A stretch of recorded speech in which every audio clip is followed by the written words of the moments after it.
Fala turma, beleza? Estamos aqui para o primeiro EloCast de 2026.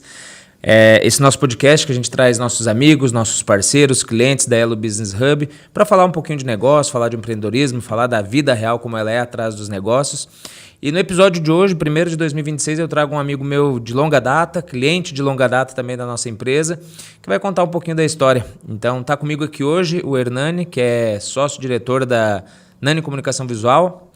Com a palavra você, Nani, se apresenta aí para a galera. Obrigado, Ismael, pelo convite. Um prazer estar aqui contigo. Eu acompanho o trabalho, tua jornada também, de muito tempo.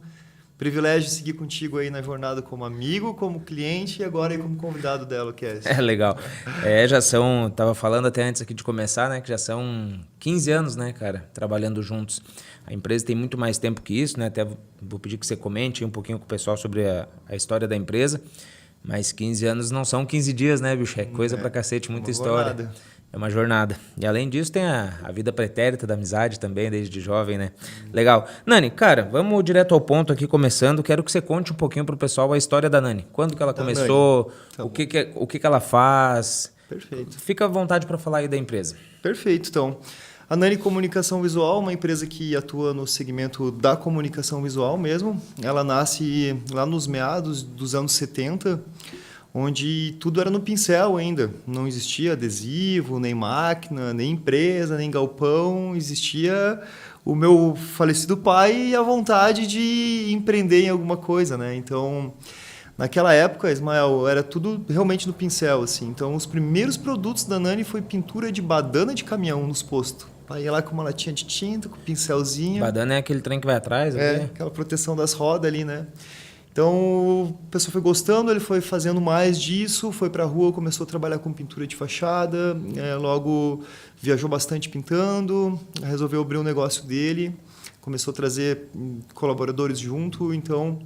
Nos anos 70 começa a história da empresa com o Nani, que era o Hernani, que é meu pai, né? Então, a vida inteira nossa foi em cima, naquela época, painel rodoviário, placas publicitárias, fachada de loja, faixas. Então, era um processo bem diferente, muito mais artesanal do que ainda é hoje em dia, né? E muito menos tecnológico do que é, e a gente começou a jornada por aí. Então, meu pai tocou a empresa a vida inteira e eu assumi a Nani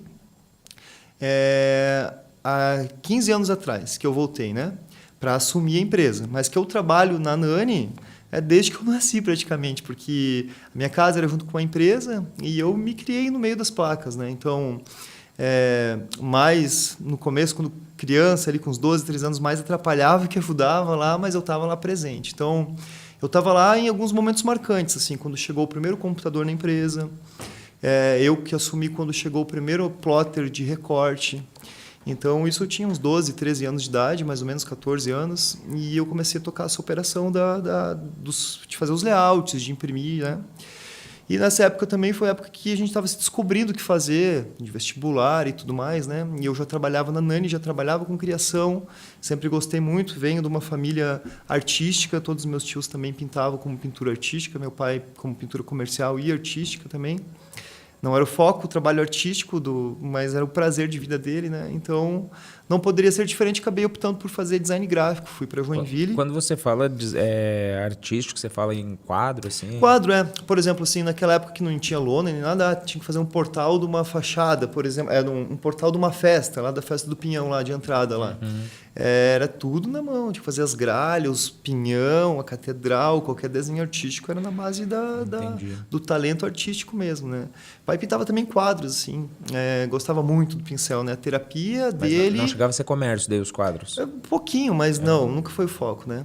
Mas a terapia dele era o pincel para fazer trabalho artístico e a atividade comercial dele, que tocou a nossa família, a nossa empresa, era o trabalho comercial também em cima do pincel, né?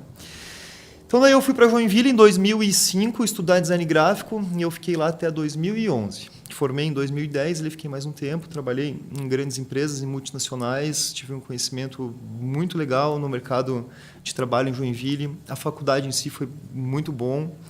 E nesse meio tempo, Ismael, não sei se tu te recorda, mas eu tinha um plotter de recorte que a gente acabou trocando aqui em Lages e eu tinha um plotter de recorte no meu quarto mesmo, minha cama, meu computador da faculdade, e um plotterzinho de recorte. Eu lembro de ter conversado na época que tu fazia, acho que uns boxes de banheiro, assim, o que pintava, né? Então eu trabalhava meio período na faculdade, no departamento de marketing da Univille, com os meus próprios professores, aprendendo muito ali, foi muito legal. E o outro meio período eu ia de porta em porta, nem carro tinha lá para fazer vitrine de promoção e aprendi muito com isso também, sabe? Nossa. Aí eu voltei em 2011, assumi a Nani.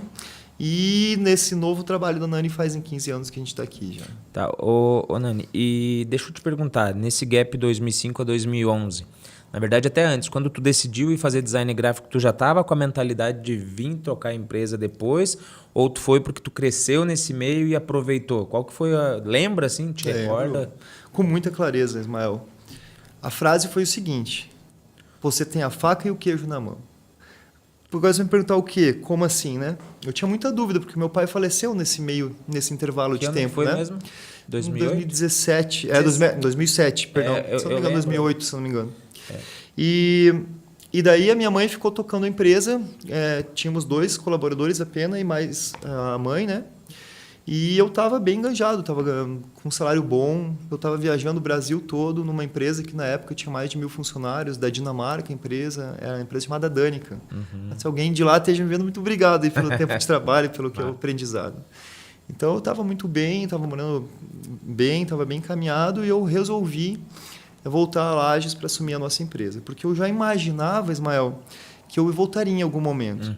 E nesse meu pouco tempo de vida, uma das coisas que eu gosto sempre de levar comigo é o seguinte: se eu me planejo, que eu sei que vou para determinado lugar, ou se vou tomar determinada ação, se eu já estou certo disso, quanto antes você começar, melhor é. Mais curto fica teu caminho, mais cedo tu começa a plantar, mais cedo tu começa a colher. Então, eu cheguei a me matricular numa pós-graduação lá em Joinville. Tinha mais 2 anos para ficar por lá, na PUC da Católica. Tinha acabado de chegar em Joinville, não fechou turma. Hoje eu agradeço. Era um sinal, foi porque um sinal, se né, eu imagino que eu estaria 2 anos atrás no meu progresso aqui em Lages, sabe? Total. Então, eu agradeço por ter voltado 2 anos antes. Então, eu lembro dessa frase que eu te disse, foi um professor chamado Elcio, Legal. que eu tinha e que trabalhava comigo. Elcio, o que você acha? Devo voltar ou não? E me motivou. Às vezes, pequenas frases nos motivam mais do que grandes livros, né? É verdade, né? E assim, até falei num outro podcast que, cara, a gente tem que estar disposto a sair e aprender alguma coisa todo dia. E todo dia tem alguma coisa que pode ensinar alguma coisa pra gente. Nesse teu caso aí fica muito claro, né, cara? Uma frase simples e direta ali. Sim.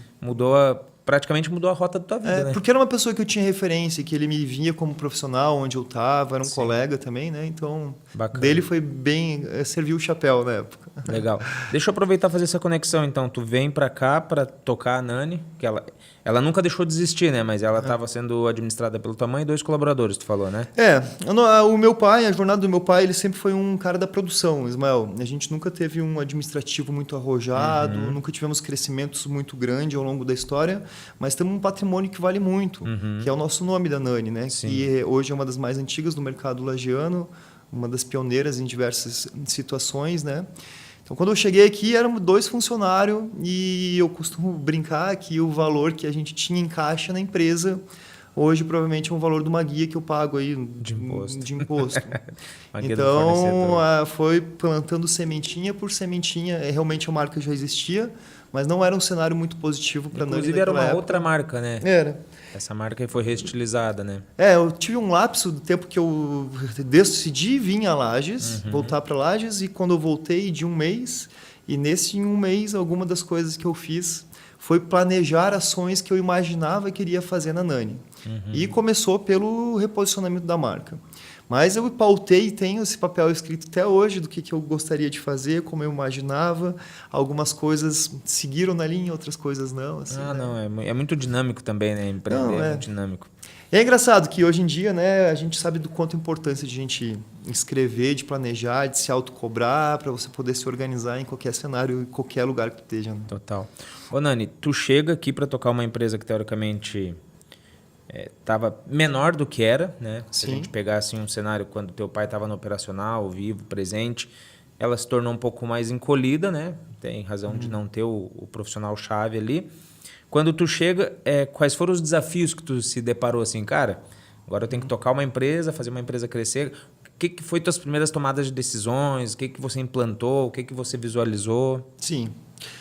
Bem, perfeito. Então, quando eu chego a Lages, eu ainda era colaborador, nunca tinha empreendido ainda, né? E vim meio cru mesmo, né? Sabia, já tinha bastante noção do nosso segmento, de como que funcionava, já tinha ideias de precificação, algumas ideias de ações a melhorar no nosso endomarketing, na parte externa também.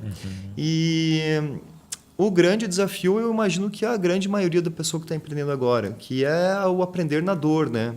Às vezes a gente concentra muito esforço no que não deve. E não adianta ninguém vir te falar aqui que você não deve se concentrar ou não deve dar bola para alguma coisa que está te incomodando ali. Você vai aprendendo na dor mesmo, né? Então, esses desafios de saber lidar com o cliente, de saber que tem projetos que talvez você não precisa dar tanta atenção assim, tem projetos que você precisa realmente dar uma atenção maior.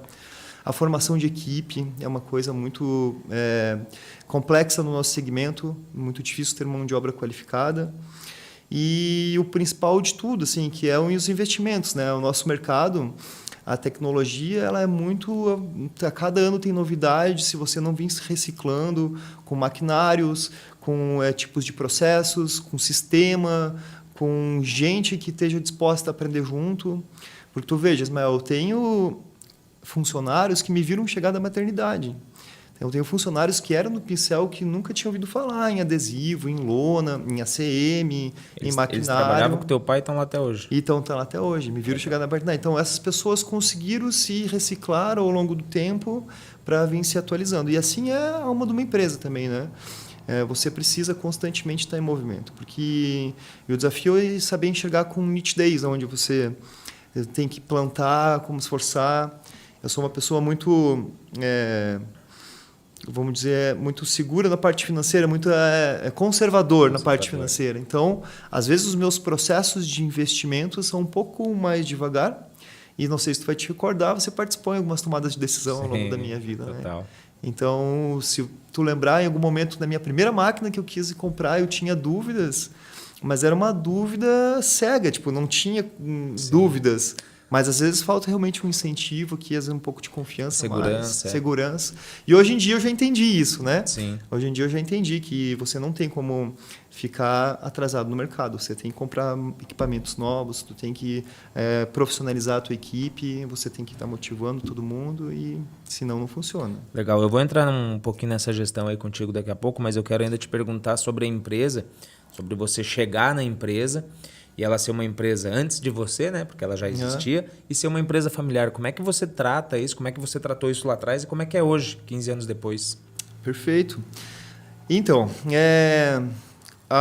quem trabalha comigo lá de sócio é meu irmão, o Luan, e a minha mãe também trabalha comigo, a Márcia. E quando eu vim para cá, a minha maior segurança realmente era o acalento da mãe estar ali te motivando. Graças a Deus eu tive muito incentivo da minha mãe de vir, muito incentivo de tocar. E a segurança afetiva dela estar ali me apoiando em momentos negativos e momentos positivos também, sabe? É difícil assim a situação da empresa familiar porque você tem que estar com todo mundo com a mesma mentalidade, né? E às vezes não tá, e tu tem que saber formar, fazer essas 3, 4 rodas girarem em sincronia. Então a gente vai amadurecendo junto, né? Graças a Deus nunca tivemos nenhum problema grande. Nesse momento agora também em 2026 o meu irmão o Luan volta aqui conosco trabalhar. Legal. Tá retornando também da faculdade dele.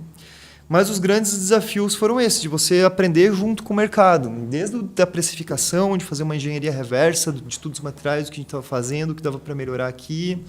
A parte de você consolidar as suas ações, no sentido de fidelizar bastante clientes que já existia, uma carteira de cliente ativa, né? Como tu maximizar isso e como você se enxergar também dentro da empresa, porque era muito crua para mim, então, né? Sim. Então, eu precisei de ajuda de muita gente, inclusive de ti lá, que eu sigo coisas tuas desde 2014 lá, desde 2011 lá. Ô, Nani, tu sabe que tu falou ali de os sócios serem da família, os sócios não, os familiares trabalharem juntos e ter que ter a mesma mentalidade e tal. Cara, a gente atende no escritório muita empresa que é familiar, mas a gente atende bastante empresa que são de sócios. Sócios que não são do mesmo núcleo familiar, né? São amigos e tal. E, cara, tu sabe que isso serve para qualquer empresa? Imagina. Se os sócios não estão com a cabeça olhando para o mesmo lugar pro negócio, não tem como ir para frente. Imagino que quando é família, né? E eu vejo isso na prática em algumas empresas, que se está cada um olhando para um lado, é um pouco mais intenso as discussões. Ah, com Porque certeza. daí tem aquela proximidade, tem a Isso, familiaridade. né? E eu vejo muito diferente isso. Quando é uma empresa que tem só sócios, é um pouco mais charmoso. E quando é uma empresa familiar, é um pouco mais arranca-rabo, entendeu? É. Mas não muda, cara. Se a mentalidade de quem está gerindo, de quem está avançando com a empresa, não for semelhante, do ponto de vista de onde a gente quer chegar, possivelmente não vão chegar, né? É bem complicado, bem que você falou. Às vezes há momentos mais acalorosos e o mais importante do que isso é você saber que isso existe, como tu lidar com isso, né? De uma forma emocionalmente madura, né? Não é fácil. Até porque, imagina, né? Eu já vi casos de ter uma discussão muito grande ali na empresa e à noite ter que jantar junto, né? Isso. E às vezes nem é tão grande o problema ali, Sim, né? só que na hora aquele calor de emoção, aquela loucura. Uma das maiores coisas que eu aprendi ao longo do meu tempo, porque a nossa empresa é uma prestação de serviço, é uma indústria, mas também é uma prestação de serviço, Sim. né? Então, uma das coisas que eu levo comigo, e tanto de reflexo do meu próprio comportamento, mas principalmente dos meus clientes, que existem problemas pequenos e existem problemas realmente grandes. Problemas pequenos, por exemplo, vamos dar um exemplo de uma letra que ficou um pouquinho torta e o cliente te liga totalmente surtado, não faz daquilo um problema gigante. Se você não tiver blindado para saber que aquilo é realmente um problema pequeno que tu resolve facinho, isso se torna um problema grande. E às vezes tem problemas grandes de verdade, que se você saber conduzir com o teu cliente, esse problema grande se torna pequeno. Sim. Então vai muito de como tu conduz a situação. Dentro de casa é a mesma coisa, ou dentro da empresa, né? A gente vai amadurecendo, vai aprendendo na dor, né? Realmente assim, ó, cara, se imagina que teve um problema médio, não vou nem dizer nem grande nem pequeno, mas um problema médio, onde teve uma discussão ali com o familiar. Com o irmão, com a mãe, às vezes com a esposa, também trabalha junto na empresa, né? Eu também tenho um certo agora vínculo com a minha esposa no negócio, porque ela tá trabalhando numa determinada área. Só que se a gente realmente não tiver mentalidade forte de pensar, cara, eu discuti sobre isso na empresa porque era necessário, e chegar em casa e levar para casa, não vai para frente. Não né? vai para frente. Não. Uma das duas pontas não vai para frente, né? Ou vai terminar o relacionamento ou o trabalho não vai para frente, né? Sim. Realmente eu acho que a questão aqui que tu levantou, que eu acho que é o ponto-chave, independente de ser sócios que não sejam do núcleo familiar, bem como sócios que são familiares, é a questão da mentalidade blindada, assim, para se proteger dessas adversidades, sabe? E às vezes tem algumas coisas que tu pode fazer para tentar alcançar isso. Por exemplo, bater uma meta lá. Nossa empresa, nós vamos começar na pessoa física a partir do momento que tenha X lá e tal. Tu pode criar estratégias para você conduzir isso de uma forma mais específica mesmo, né? Sim. Com um caminho e mais clareza também para todo mundo, mais né? clareza. Exato. A empresa funciona melhor, os propósitos de cada um na individualidade vai funcionar melhor, a motivação de fazer chegar até alcançar o objetivo, tudo caminha junto. Ô, Nani, aproveitando que você está falando de estratégia e tal, vamos falar um pouquinho de gestão. O que hoje a Nani representa em questão de mercado, assim, seja aqui em Lages, seja no mercado estadual, mercado nacional? O que vocês são hoje assim, dentro do mercado de comunicação visual? Ismael, graças a Deus, nossa empresa está muito bem posicionada. Eu tenho muita admiração pelo que meu pai construiu no passado, por poder dar muitas profissões para o pessoal, capacitar muita gente com os próprios negócios hoje, também formar pessoas capacitadas, né? E eu fico muito grato também, Ismael, quando eu recebo feedback que eu já ajudei tal empresa, que ajudei outras empresas, dos nossos segmentos, que a gente atende muita empresa de comunicação visual. Vocês terceirizam para outros? Terceiriza muitas coisas, de adesivo e tal, né? Então, quando eu recebo uns feedback positivo, de que, Nani, poxa, você foi muito importante nisso, você me ajudou naquilo, esse rapaz é especial. Agora mesmo, antes de vir hoje, a gente mudou de endereço, a gente está num espaço novo, bem moderno, que foi esse ano que a gente se mudou. Entrou uma senhora lá para me dar um abraço, para dizer o quanto ela ficava feliz pelo aquilo ali. Então, quando você me pergunta assim, eu sou muito humilde para te dizer que nós estamos muito bem posicionados. Então, minha metrificação é isso, que a gente é grande o suficiente para poder inspirar outras pessoas e posicionado o suficiente para saber que a gente também forma muito profissionais, ajuda muitas empresas indiretamente e que estamos com o coração aberto para continuar crescendo. A gente atende toda a região da Mures, toda a região do estado. Eu já mandei serviço para fora do Brasil mais de uma vez, Estados Unidos, Paraguai, África do Sul. Legal. Então, hoje em dia, não há muitas fronteiras, né? Sim. Fisicamente mandando meus colaboradores, a gente já teve em São Paulo, já mandei em Goiânia. Então, vai longe o nosso serviço, né? E o que me deixa legal, né? Tem um cliente que é lá do Paraguai, quando ele passa pela nossa região, ele se programa para fazer conosco lá. Então, fico muito feliz, né? Graças a Deus, a empresa está tudo certo, a gente está muito bem posicionado e a gente não está acomodado, não. A nossa meta é performar ainda mais. Não, totalmente. Eu vejo que não estão acomodados agora com esse novo escritório que ficou maravilhoso, né, cara? Eu tive a oportunidade lá antes, né, de estar totalmente pronto ali, que foi nas últimas semanas que você estava organizando. Não fui lá ainda, mas já deixo o convite para quem está escutando o podcast, quer ir lá conhecer, quer fazer um pedido. O escritório ficou lindo, né, cara? Com showroom. É engraçado, falar um pouquinho sobre esse projeto aí, claro. bem rapidinho. Então, eu estou há 15 anos na empresa e a nossa empresa tem quase 55 anos de mercado, né? Sempre no mesmo endereço. Ismael, tenho fotos lá desde quando era só um barracãozinho de madeira, quando virou outra coisa, de quando eu fiz a primeira serralheria. Tem fotos de quando o escritório era embaixo, foi para cima. E esse projeto da reposicionamento da Nani vem de muito tempo, vem trabalhando devagarinho nele no meu tempo, de forma assertiva, estou muito feliz. Mas o que eu quero dizer é que não é que eu não dava importância, mas eu não imaginava o quanto importante era a gente se posicionar com a comunicação visual. Porque muitas empresas vendem adesivo, vendem placa, mas poucas pessoas vendem soluções para o negócio, né? Então, a comunicação visual hoje ela é um posicionamento de brand mesmo, assim. E nós vindo lá para frente, nós reposicionando a marca, não que eu almeje prospectar bem mais, mas o feedback que a gente está recebendo de todo mundo está sendo muito legal. E por quê? Por causa da comunicação visual também, do projeto, né? E faz total sentido, né? Uma empresa de comunicação visual está bem posicionada visualmente, né? Sim, sim. E realmente, sim, para quem não conhece, eu vou deixar depois aqui na descrição desse episódio o Instagram deles, o site, não sei se já tem foto atualizada lá. Tá sendo feito um vídeo de lançamento aí com um colega nosso, com o Ivones lá. Legal. E então, vamos fazer uma campanha para quem não conhece, não sabe onde é, mas enfim, para quem é de Lages também, basta passar ali na 15 de novembro, na frente da Igreja do Rosário, descendo ali, não tem mais como não ver. Não, agora não tem mais como não ver. Agora é aquela história, né?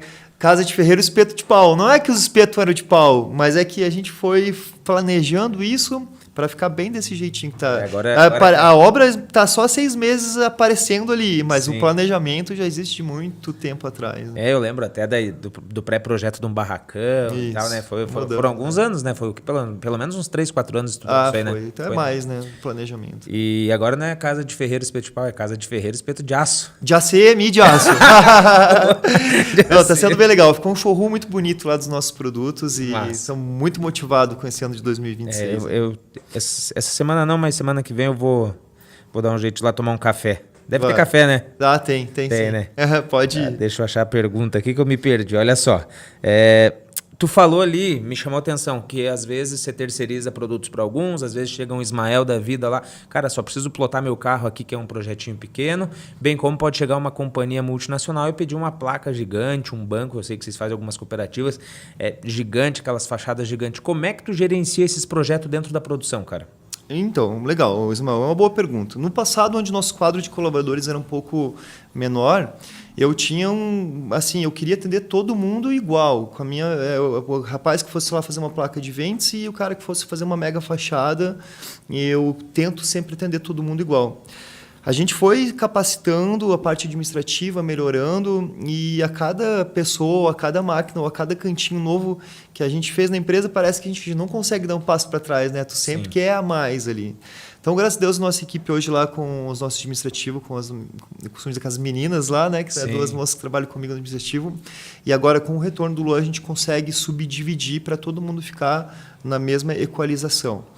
Na parte do atendimento, né? Entendi. Na parte de produção em si, sai as OS para o pessoal e antes de a gente direcionar para os colaboradores, a gente vai ver o perfil de cada um. Às vezes é equipe integrada, às vezes eu preciso também levar os meus colaboradores para entender um projeto mais complexo junto comigo antes. Então, acontece muito com empresas novas no nosso segmento, ou e ainda comigo, às vezes ainda acontece, de você não conseguir enxergar a coisa de uma forma macro. Por exemplo, liga um cliente lá te dizendo, Nani, eu quero uma placa de 5 metros por 1. A placa de 5 metros por 1 vai te custar, imagina, R$2.000. Mas eu não lembrei da mão francesa, eu não lembrei que ela na frente de uma casa, eu não lembrei que vou precisar do MOOC para ir lá, eu não lembrei que em vez de mandar 2 funcionários, eu vou ter que mandar 4 pela situação. Então, nem tudo é uma fórmula. No custo, né? Isso. Então, assim, muitas vezes a linha de frente de orçamento é eu. Eu vou lá, avalio, mas tem muitas vezes que eu preciso chamar os meus colaboradores, meus funcionários, que muitas vezes entendem mais do que eu da complexidade. Eles vão botar a mão na massa. Porque eles que vão enxergar. Entendi. Então, a gente tem que enxergar, a gente vai aprendendo ao longo do tempo a precificação das coisas dos projetos mais complexos, né? E distribuir para quem? Porque tem gente que é motivada a elogios e tem gente que é motivada à base de crítica. Então, nessa evolução constante da Nani, de forma de um todo, da individualidade de cada um, a gente vai direcionando conforme... Legal. Deve ser difícil, né? Porque um projeto grande que precise de uma equipe multidisciplinar é bem diferente de pilotar um veículo, por exemplo. Que depende de um colaborador lá, exatamente. Só que às vezes, nesse projeto grande, às vezes esse cara que faz só o carro, por exemplo, que ele tem essa habilidade, ele tem que estar inserido nesse projeto grande. Às vezes sim também. E aí você tem que remanejar a mão de obra, tempo de entrega do serviço, tudo isso tem que ser monitorado, né? Monitorar também a escalação de equipe, que acontece às vezes de chegar lá e não era aquilo ali, era outra pessoa que tá lá, ou outra pessoa ia ser mais eficiente, então tu tem que ir Nani, se integrando com essa... aproveitando esse gancho de equipe que tu falou, como é que hoje tu trabalha? Que eu sei que tu é o diretor lá, praticamente tu que toma a maioria das decisões, pelo menos, né? Acho que todas as decisões passam por ti lá hoje, né? Sim. Como é que tu faz a gestão de pessoas? Tu não tem um RH interno, né? Tu tem o pessoal que trabalha ali no administrativo, Sim. mas tu não tem um RH, né? Sim. E aí tu que, não tenho um tu RH. que lidera as pessoas, tu que conduz, como é que tu trabalha a gestão de pessoas hoje? É bem... Antes de tu falar isso pra galera saber, né? Que às vezes a pessoa também não sabe. Quantas pessoas tem no teu time direto e indireto? Assim, quantas pessoas no teu dia a dia você trabalha, assim? Certo. A equipe da Nani é formada por 13 colaboradores efetivos e mais uma pessoa itinerante ali que está sempre fixo. Tá. Aí de terceiros, assim, pessoal de equipe de rapel, pessoal de outra equipe, alguma situação de MOOC, tem muita gente ao redor da gente, né? O próprio concorrentes nossos, às vezes, a gente acaba ajudando um ao outro, né? Em algumas situações. Mas somos um quadro de 14, 13, 14 esses que estão embaixo do teu funcionários. guarda-chuva aí, como é que tu trabalha com essa equipe, lidera Perfeito. essa equipe aí? Perfeito. A gente tem uma dificuldade no mercado de trabalho, em específico na parte de produção, que é muito difícil de você terem qualificações que já venha da rua, né? Muitas vezes a gente tem que formar colaboradores, testar pessoas novas, né?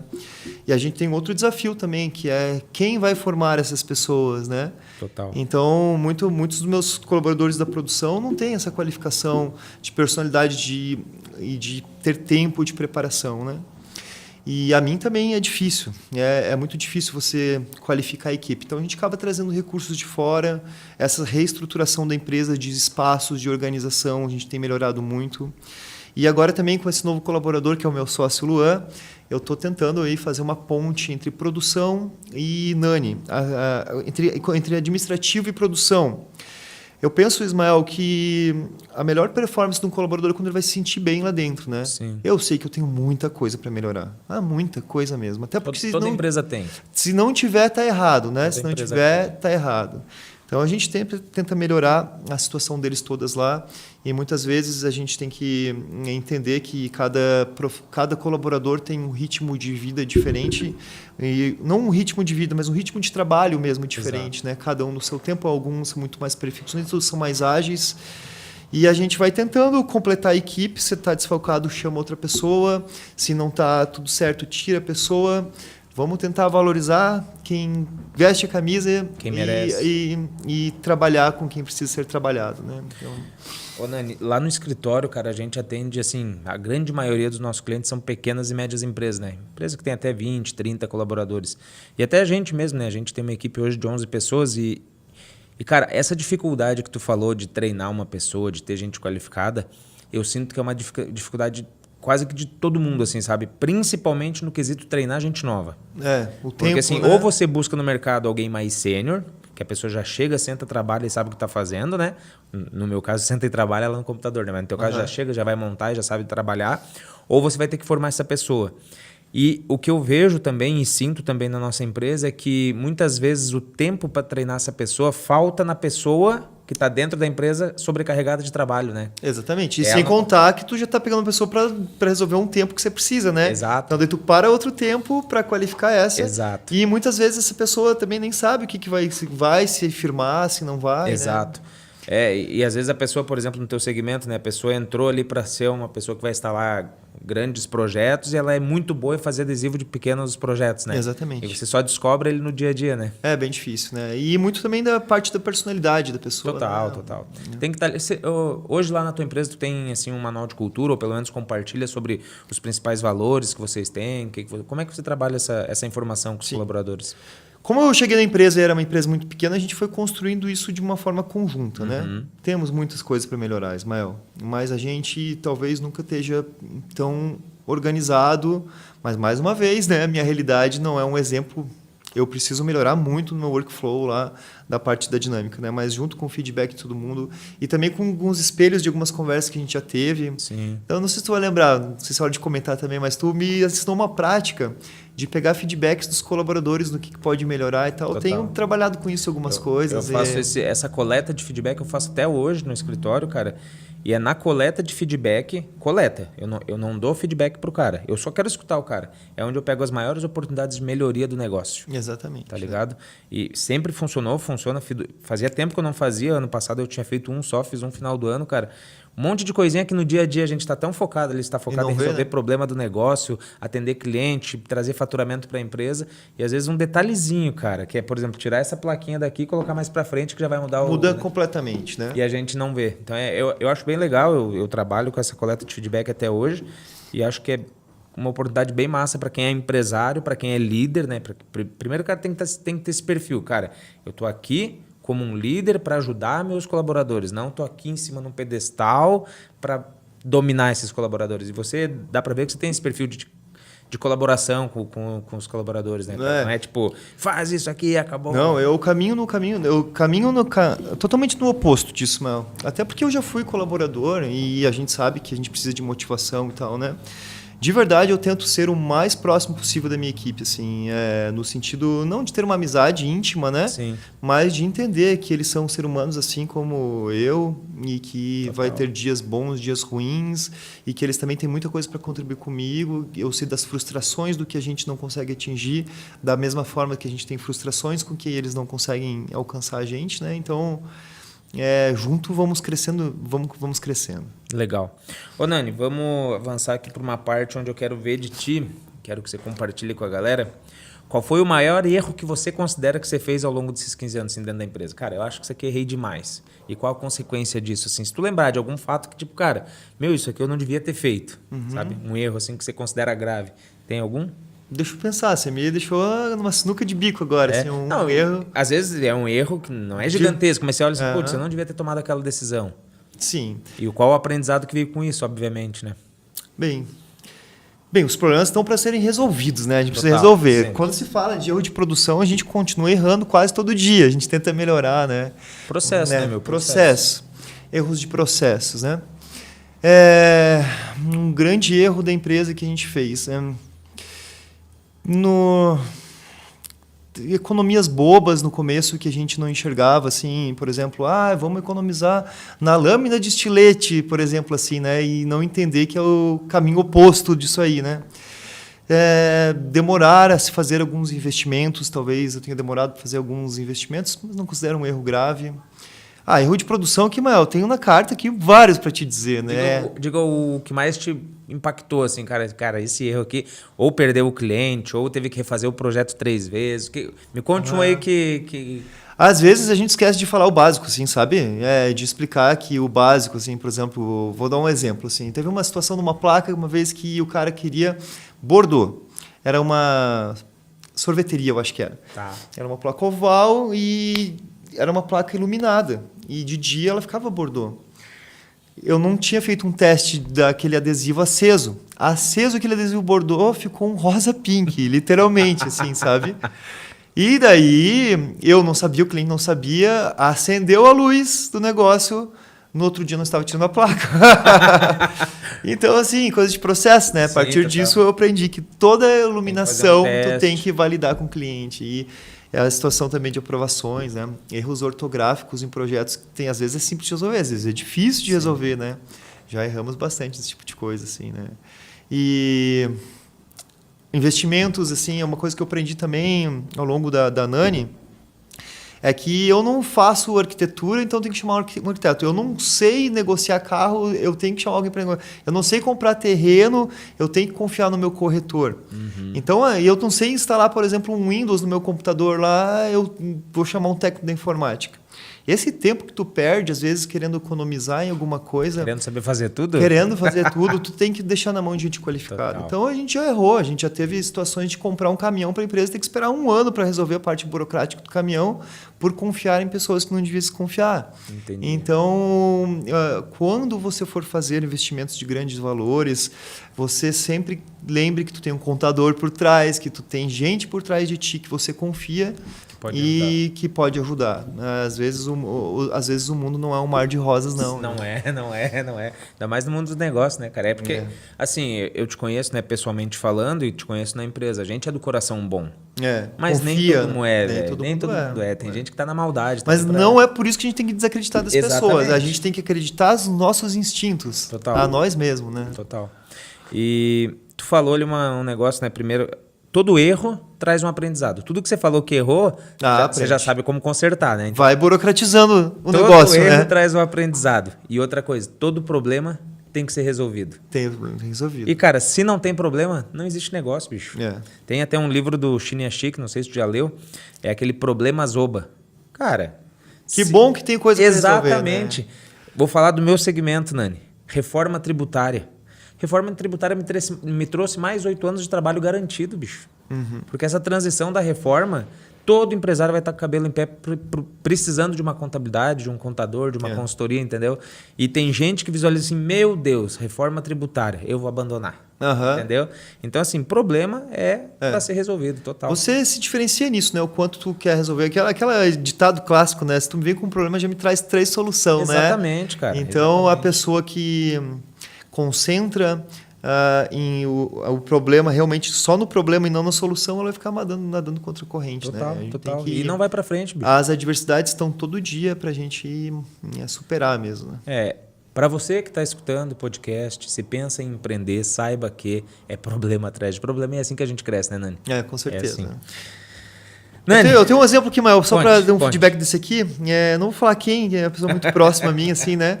Mas foi uma pessoa que teve uma vida profissional como colaborador extremamente rica, extremamente grande. Foi nas maiores empresas por onde passou e por onde poderia alcançar vagas grandes com salário de quase 50 mil. E essa pessoa um dia falou para mim assim, Nani, eu tenho que começar a me planejar para empreender, porque eu sei que eu não vou conseguir mais empregos à minha altura e que eu sou uma pessoa muito fácil para trocar. Ela já se planejava com isso, que sabia que e chegou o momento. E daí ela foi empreender. E as adversidades que ela sente hoje, as ansiedades, os problemas, são realmente aqueles pequenos problemas que hoje nós já passamos. Sabe aquela conversa ruim que você teve no final do dia, que tu fica 3 dias ruim, que tu se concentra. E olha o nível de intelectualidade que ela estava, né? Então, é engraçado. Empreenda o quanto puder antes e o problema vai estar todo dia, tu vai crescendo com eles vão te martirizar no começo e depois tu vai aprender que aquilo aí não é um martírio. Total. E, cara, eu tenho certeza disso. Quem empreende, qualquer seja o segmento, qualquer seja o tamanho da empresa, vai ter problema, bicho. Se o cara não tem certeza que quer administrar esse tipo de problema, não empreenda. Porque é muito mais fácil para quem tem medo de problema chegar numa empresa, bater o ponto, sentar, trabalhar. E se der um problema, ter alguém para resolver ou ganhar a conta, né? Se o problema foi ele que instalou, cara, vai no máximo ter a rescisão, vai para outra empresa. Agora, quando tu é o dono do negócio, está à frente do negócio, o problema está na tua frente, você tem que olhar para eles, como é que eu vou resolver isso aqui hoje? Exatamente. E não é ser menor por ser... Eu queria ter profissionais extremamente qualificados lá. Não é ser... A gente precisa de profissionais bem qualificados, gente que vista a camisa. Então, o caminho não é só empreender. Você pode escolher esse caminho, né? E ser muito melhor do que os empreendedores. Né? Total. Tem como crescer como colaborador, bem como tem como não crescer sendo empreendedor. Né? Exatamente. Tem oportunidade para todo mundo. Basta ter vontade, onde quer que tu esteja. Né? Porque o melhor lugar do mundo é onde nós estamos. Senão, só depende de você para mudar. Exato. E tem muito empreendedor que não cresce justamente com medo dos problemas, né? Cara, a gente atende, por exemplo, do MEI a empresa assim, muito grande que é Lucro Real, por exemplo. E às vezes eu vejo o MEI reclamando do imposto, que é 80, 90 pila, sei lá, e com medo de passar do limitezinho do MEI ali de 6 mil, 7 mil, por causa do imposto que ele vai ter que pagar se ele sair do MEI. É muito complicado. Ele não olha como, cara, eu vou ter que mexer aqui num custo, mexer na minha precificação, reestruturar meu negócio para crescer. Medo de botar um novo colaborador dentro da sua empresa, com medo das despesas Exato. Ô Nani, conta pra gente aí, qual é a visão de futuro agora da empresa? O que você pensa aí para os próximos anos? Você dentro da empresa, a empresa indo para onde? Perfeito, Mael. Vamos lá. Eu acho que metas na Nani, assim, de curto e longo prazo, eu nunca tive tantos ao meu redor. Com essa obra aí, me abriu muito o leque, né? Então, a gente tem 2 próximas etapas de construção na Nani, nesse mesmo projeto de ampliação ali, que a gente está focado nisso, que são projetos a médio prazo, nem curto e nem tão longe, né? Estamos reformulando alguns equipamentos dentro da nossa empresa, estamos tentando começar a ver no mercado oportunidades de equipamentos melhores, mais efetivos. Temos máquinas excelentes, mas sempre podemos melhorar, né? Estamos pensando também em melhoria de frota dentro da empresa. Estamos tentando melhorar também o quadro de colaboradores, numa forma não de trazer mais gente, mas de tentar melhorar a linha de produção, melhorar o workflow da galera, tentar ser mais organizado e trazer isso de dentro mesmo, sabe? Total. Estamos com objetivos agora também a longo prazo e estamos tentando trabalhar muito sempre no pensamento do finito, do infinito e não do finito, né? Tá. Então, antes a gente sempre pensava em coisa que é muito normal do empreendedor querer saber só dos resultados imediatos, principalmente parte financeira, né?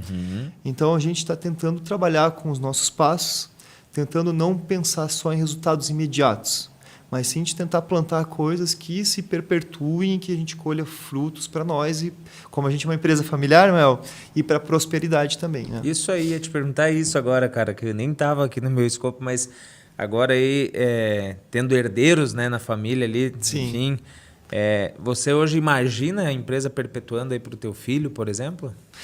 Eu, assim, Ismael, quando eu ainda não sabia se eu ia voltar para Nani, o meu pai era uma pessoa de não muitas palavras, né? Mas quando ele estava perto do final da vida dele, um dia, em férias, ele foi dar uma quadra comigo caminhando, ele me fez sentar no meio-fio. E ele me deixou muito claro de que eu tinha a oportunidade de voltar ali, abraçar e fazer a minha vida e a vida da Nani dar certo, mas que não necessariamente eu estava obrigado a vir ali. E pensando hoje, Ismael, que ele não está aqui mais para me conversar com ele, né? O quanto maduro ele foi, né? Pensar Total. Que a história da vida dele dizia, olha, se tu não quiser, não tem nenhum problema. Mesmo então, ele sabendo e entendendo que você tinha um feeling para isso, com certeza ele sabia, porque você cresceu no meio, você foi fazer faculdade e tal. Ele tinha o sentimento, cara, o Nani vai tocar a Nani. Não sei, Ismael, eu acho que sim, eu não acho que não. Quando o pai faleceu, eu não tinha ainda voltado para Lages, mas Não, mas então, eu digo antes mesmo de você ir para a faculdade, provavelmente ele sentia imaginava, Mas ele sabia que eu estava muito bem também, ele sempre me incentivava, que a gente falou antes, que nem sempre empreender é a linha do sucesso. Ele deixou muito claro que se eu estivesse muito bem numa empresa, em outro lugar, que eu não precisaria estar lá. E hoje, até nesse momento, eu penso que isso foi muito maturidade dele, né? Porque, poxa, tá a vida inteira dele lá, ele quer dar sucessão. Tu perguntou para mim, eu queria ver meus filhos tocando lá, mas eu também queria ver eles não depender daquilo ali. Então, vou tentar trabalhar com a mesma forma que me ensinaram. Olha, tá aqui para dar tudo certo, é a história da nossa empresa. Eu cresci no meio das placas, tu tá crescendo no meio das placas e os outros vão crescer no meio das placas. E se você quiser, tu se constrói conosco, e se você não quiser, tu vai ter o nosso apoio total para fazer a tua jornada. Caetano tá com 7? Caetano tá com 7. 7. Cara, tu vai tocar, então, vamos imaginar que tu vai tocar a empresa pelo menos mais uns 20 anos aí. Cara, ele já vai estar com quase 30, né, meu? Já vai ter cabeça para saber o que ele vai... Já vai entender também o poder de uma empresa, de estar dentro de uma empresa, dos recursos financeiros que essa empresa pode prover. Muda totalmente a perspectiva quando o cara é adulto, né? Muda. E o que a gente pensa hoje não é a mesma coisa que pensava 15 anos atrás, né, Ismael? Então... E, cara, assim, vamos ser bem sinceros. Agora a gente entrou numa viagem aqui, mas olha só. Como que vai ser o mundo daqui 20 anos? Ele com 27 anos. Ou como vai ser o mundo da comunicação visual. Total. A gente não sabe quais são as oportunidades que ele vai ter. A gente não sabe como vai estar o mercado de comunicação visual daqui 20 anos. Então... Veja, hoje lá na empresa passou uma moça que ela vai ser operadora de autoescola porque as autoescolas do nada não existe mais. Então essa pessoa que nunca tinha imaginado empreender caiu de paraquedas, né? Ela passou assim, ó, pronto, sou empreendedora. E assim é a nossa vida, cara. Às vezes a gente está aqui... Mas parando para pensar agora no teu segmento, acho que é quase impossível ele deixar de existir, né, cara? Porque por mais que tenha tecnologia, inteligência artificial, cara, sempre vai existir o café, sempre vai existir a indústria, que vai precisar ter a placa, que vai precisar ter identificação. Antigamente o pessoal me dizia, faz tempo que eu não escuto assim, a crise é bom para você, porque daí se investe em marketing para divulgar. Vamos pensar um pouquinho diferente para os mundos modernos? A Nani não sabia da importância do reposicionamento do brand dela até ano passado. Até sabia, mas ela não esperava o tamanho do feedback, o quanto está sendo importante esse meu reposicionamento. Como mesmo para nós que construímos fachada, que estamos vivendo aquilo o dia todo. Sim, total. Então, a comunicação visual não é mais tipo um investimento só da tua fachada, é um reposicionamento mesmo, ele né? Está muito ligado ao marketing, a como ele vai aparecer, né? E a comunicação visual, ela se encaixa em vários setores da economia. Não é só, por exemplo, assim, só banco faz uma fachada bonita. Não. Todas Olha, Ismael, ao nosso redor do estúdio aqui, a gente vai encontrar mais de 50 produtos do nosso segmento. O adesivo que está envelopado ali, esse adesivo que está aqui, a estampa do microfone, por todos os nossos redores. Então, a pessoa física, a pessoa jurídica, escolas, governo, todo mundo precisa da comunicação visual. Legal, cara. Tanto a gente enxerga na rua, tanto que a gente produz, quanto a gente enxerga na rua oportunidades de passar uma ligação. Olha, tua letra precisa de uma repintura, tua fachada está desbotada. Total. Quem sabe, Ismael, aqui se nós fazer um totem aqui. E oportunidade tem para todo mundo. Né? Não, e o bacana é que pelo que tu falou aqui, realmente é um mercado muito pulverizado, né? Porque todos os segmentos precisam, todos os tamanhos de empresa precisam. Então, não vejo assim um fim para a comunicação visual. Não vejo. Mas é muito importante você acompanhar a tecnologia, tá? Total. Você tá atrelado à tecnologia. Até para ganhar produtividade, redução de custo, aumento de volume, margem. Daí entra na parte que eu gosto, né? Ô, Nani, vamos chegando ao fim aqui do nosso tempo. Deixa eu te perguntar. Eu quero que você fale para a galera. Deixa aí um conselho para quem quer empreender, para quem está empreendendo e está no desafio do crescimento, porque você já entrou lá atrás no empreendedorismo, né? Então você sabe como é entrar, mas você passou pela transição do crescimento, porque a tua empresa cresceu nesses 15 anos. Deixa uma dica aí, um conselho para quem está empreendendo, para quem está pensando em empreender. Claro que sim. Eu acho que a gente tem que trabalhar a nossa mente, Ismael, planejar ela, igual um relógio, que tu programa assim mesmo, né, para você... Eu quero empreender, então você tem que começar a metrificar isso já. Começar um caminho, planejar, mesmo que seja daqui 5, 10, 15 anos, começar a escrever, se planejar, ver por onde são os recursos, seja os recursos de espaço, seja recurso financeiro, seja recurso de equipe, de planejamento. Não tenha medo de planejar. E planeje quantas vezes for necessário antes de executar. Ou melhor, demore o tempo que for preciso, mas abra com convicção e com muita vontade, assim, né? Então, o nosso cérebro engana a gente muito. Às vezes, a gente é sabotado por nós mesmos, assim. Então, procure sempre estar perto de pessoas que te motivam. Por exemplo, nós motivamos um ao outro e quando a gente não está motivando, a gente trabalha para se motivar, né, Mael? Como a gente já fez no passado. Um ajudando o outro. Então, as pessoas que estão ao teu redor, seja na família, nos amigos, na empresa, procure sempre estar perto do que vai te motivar, sempre perto do lado do que vai realmente te dar, desculpa, tesão de você ir atrás da tua busca, né? O caminho não vai ser fácil. Se tu procura facilidade, não vai lá, não. Então, se tu quer realmente ter essa vontade, o começo é agora. Nossa. E o que eu falei antes ali, né? Se você se imagina nesse lugar daqui 5 anos, daqui 1 ano, daqui 10 anos, quanto antes tu começar, melhor vai ser. Antes a possibilidade de chegar lá, né? Antes a possibilidade de chegar lá. E poder aproveitar um pouco mais, né? Isso aí. Legal. E só para finalizar o conselho para quem quer empreender, o Nani já deixou. E saúde, cara. O que tu pensa sobre saúde e negócios? Tua saúde pessoal e negócios. Qual é o link que tu tem com isso? Essa tu pegou? Sabe que eu tô no ano produtivo nisso também. Tá jogando tênis, tá aí, tá todo ativo. Conta aí. E conta, na verdade, assim, o que você viu de positivo. Cuidar da saúde, reflexo no negócio. Perfeito. Então, o cuidar da saúde, esse ano de 2025 foi um ano muito atípico na minha vida, Ismael, na minha pessoa física, né? Eu comecei... Final de semana agora que passou, completou 1 ano que eu estou fazendo uma atividade esportiva, que é o tênis, né? Estou muito apaixonado, muito envolvido lá. E também eu cuidei muito da alimentação, não porque eu fui nutricionista, porque uma situação da minha esposa está com uma situação alérgica e então o esporte veio junto com uma cuidado de alimentação. Não me faltavam antes pessoas ao redor aí para me motivar na parte esportiva como você e mais vários amigos que a gente tem aí, né? Mas eu nunca dei importância para isso. Mas eu sempre fui lá no neurologista por enxaqueca demais, eu sempre fui tô muito ansioso.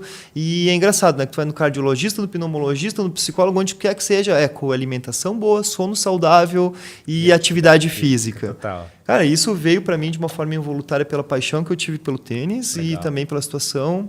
Tem me ajudado muito, Ismael, mas demais, assim, eu acho que dentro da minha empresa, dentro da minha casa e dentro do meu corpo, assim, é nitidamente, assim, como você fica mais disposto, como tu fica mais concentrado, voltei a ter outros hábitos que tinha perdido o tempo de, por exemplo, ler bastante livro, tudo vem de uma forma involuntária. Então, a importância de você cuidar da tua saúde mental, da tua saúde física, eu acho que seria quase que uma base, porque como é que tu vai planejar uma empresa, empreender, se tu não tá com a base pronta, né? Não, e eu só trouxe essa temática, que nem estava aqui no escopo, de saúde, porque você falou assim no teu conselho para quem quer empreender, treine a mente, cuide da mente primeiro. Quando a gente fala de cuidar, de ter hábitos saudáveis, fazer uma atividade física, cuidar da alimentação, a consequência é a gente ter uma mentalidade mais saudável. Isso mesmo. Então, assim, se tu vai empreender e tem que começar aqui, realmente tem que ter uma mentalidade proativa, uma mentalidade positiva, tem que estar bloqueado para os problemas, então você praticar uma atividade física, você ter uma alimentação saudável, é o combo perfeito para você, cara. Tô pronto para resolver os problemas que a vida do empreendedor vai trazer, né? Ou melhor, tô pronto para me blindar dos problemas que eu não tenho controle que a vida do empreendedorismo vai me fazer, né? Palavra perfeita que tu colocou, né? Dos que eu não tenho controle, né? Porque a gente acha que controla tudo, né? O cara, então você não vai dar conta de resolver todos os teus problemas. Tu não vai dar conta de resolver o teu emocional, que tu não tem uma qualificação emocional para lidar com tais problemas, né? Mas o que você pode ter controle é se autoconhecer e saber que o que você tem controle e que tu não tem controle ao teu redor, né? Então, isso é uma das principais coisas. O quanto tu vai deixar o outro te influenciar e o quanto tu vai motivar para resolver o problema, o que tu quer de verdade. Tu quer resolver, tu não quer, você não pode fugir, você tem que ter convicção do que, né? Legal. Baita conversa, Nani, baita conversa, bem legal entender alguns pontos aí da tua questão de gestão, de como tu conduz aí a empresa. Espero que a galera tenha gostado também. Para quem não conhece a Nani Comunicação Visual, aqui no vídeo, embaixo do vídeo eu vou deixar o Instagram, vai ficar o site, vai estar o Instagram do Nani também, que é o proprietário da empresa, sócio-diretor. Então fiquem à vontade para conhecer. Quem é de Lages, precisa de serviço da comunicação visual, já sabe onde buscar. E quero te agradecer, Nani, pela parceria junto a Elo também em todos esses anos, né? Antiga um Lima. Na verdade, o Nani entrou quando era Lincoln, virou um Lima e hoje estamos em Elo, né? Ismael, parabéns a você, cara. Não pelo teu crescimento pessoal, mas pelo quem tu é, pela essa pessoa de estar em todos os lugares, de não se contentar só com o crescimento do teu negócio, de tentar estar explorando e nos motivando e trazer o que a gente vive, que é o empreendedorismo aí, tanto no nosso dia a dia da contabilidade, quanto agora a todo mundo que quer nos ouvir aí. Tá? Show. Valeu, Tinani. Valeu, Ismael. Junto, obrigado. Um abraço. Valeu.